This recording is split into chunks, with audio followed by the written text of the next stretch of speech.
Tonight, we should get the details of the agreement congressional leaders reached to push government funding deadlines to early March. The stopgap measure must be approved by both the House and Senate by midnight Friday to avoid a partial government shutdown. But House Speaker Mike Johnson is already facing pushback from some hardline conservatives.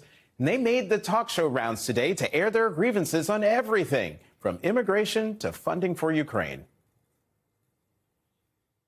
In my view, secure the border. If the border is not secured, this government does not deserve to be funded. I think it's time for us to tell the government, look, you've got to secure the border or shut it down. I told Speaker Johnson if he made that deal in exchange for $60 billion for Ukraine, I would vacate the chair, and I still stand by those words.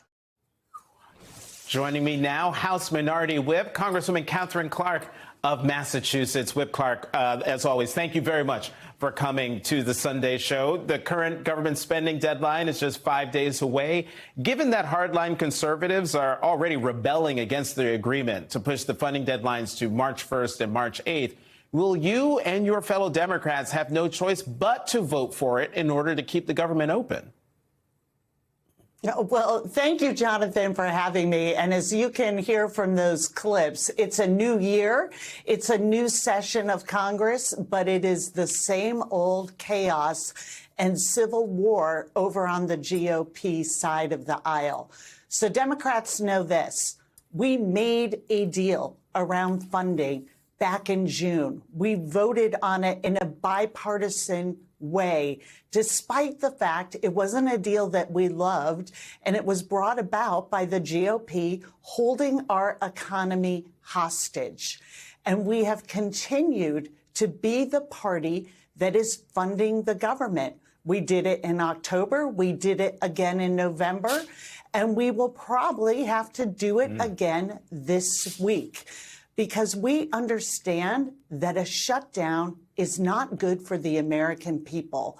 It's not good for small business, federal employees, our veterans, and it is our fundamental obligation.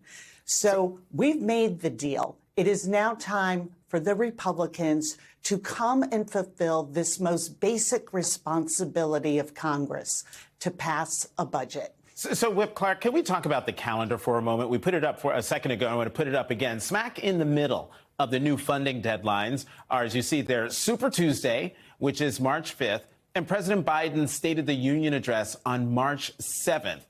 How does all this impact the dynamic at the Capitol? You know, it's the same old story from the Republican majority. They keep kicking the can down the road. And at some point, they have to be able to live up to their responsibility.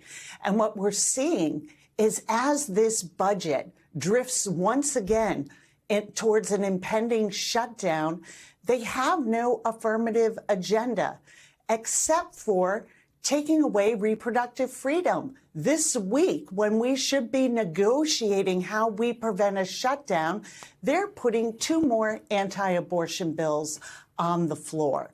They should be talking about how we can prevent and reduce gun violence in this country.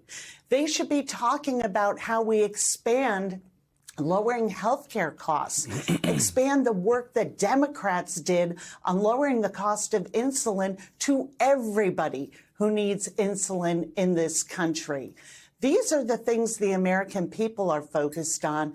And instead, the GOP has made bipartisanship a dirty word and is just wholly committed to making the process of the work of Congress, what people sent us there to do, work on their behalf.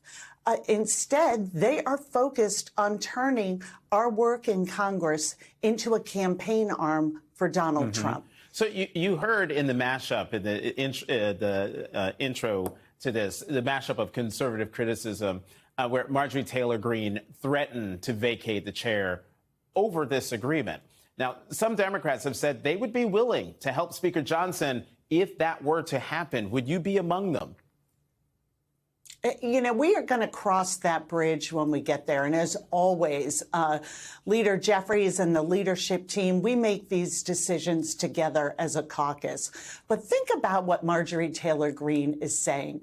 She is saying that if the Speaker honors a bipartisan agreement that we already voted on 10 months ago, then she will motion to vacate the Speaker, once again plunging us into chaos.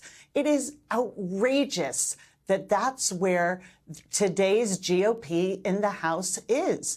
And where are the voices of reason pushing back against her? They have no agenda. They have lost sight of what I hear from the American people, not only here in Massachusetts, but as I travel the country. They want us to work on the costs of housing, of groceries. I hear everywhere I go about the high cost and lack of availability of childcare.